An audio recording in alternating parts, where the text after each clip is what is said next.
I say we're learning to live with it. We have no choice. We can't lock ourselves up in a basement like Joe does. He has the ability to lock himself up. I don't know. He's obviously made a lot of money someplace, but he has this thing about living in a basement. People can't do that. He says that we're learning to live with it. People are learning to die with it. You folks home will have an empty chair at the kitchen table this morning. That man or wife going to bed tonight and reaching over to try to touch their, out of habit, where their wife or husband was, is gone. Learning to live with it. Come on, we're dying with it. The kind of money that you were raking in, you and your family. And Joe, you were vice president when some of this was happening, and it should have never happened. And I think you owe an explanation to the American people. I have not taken a penny from any foreign source ever in my life. We learned that this president paid 50 times the tax in China, has a secret bank account with China, does business in China, and in fact is talking about me taking money. He doesn't want to talk about the substantive issues. It's not about his family and my family. It's about your family. And your family's hurting badly. If you're making less than, if you're a middle-class family, you're getting hurt badly right now. You're sitting at the kitchen table this morning deciding, well, we can't get new tires, they're bald, because we have to wait another month or so. That's a typical political statement. Let's get off this China thing, and then he looks, the family, around the table, everything. Just a typical politician when I see that. Let's talk about North Korea. I'm not a typical politician. Okay, that's why I got elected.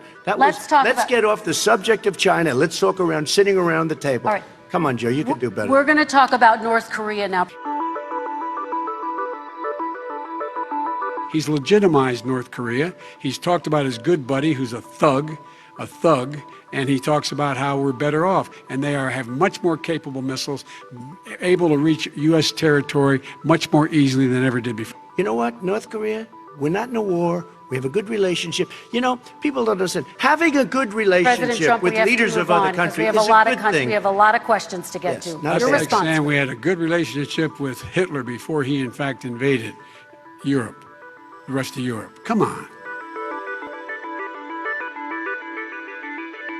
I am the least racist person. I can't even see the audience because it's so dark, but I don't care who's in the audience. I'm the least racist person in this room. Okay, Vice President Biden, let me ask you very quickly, and then I have a follow-up question for you. Abraham Lincoln here is one of the most racist presidents we've had in modern history. He pours fuel on every single racist fire.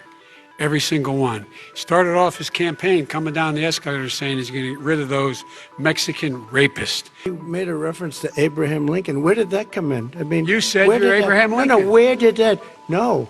You said, I said not since Abraham Lincoln has anybody done what I've done for the black community.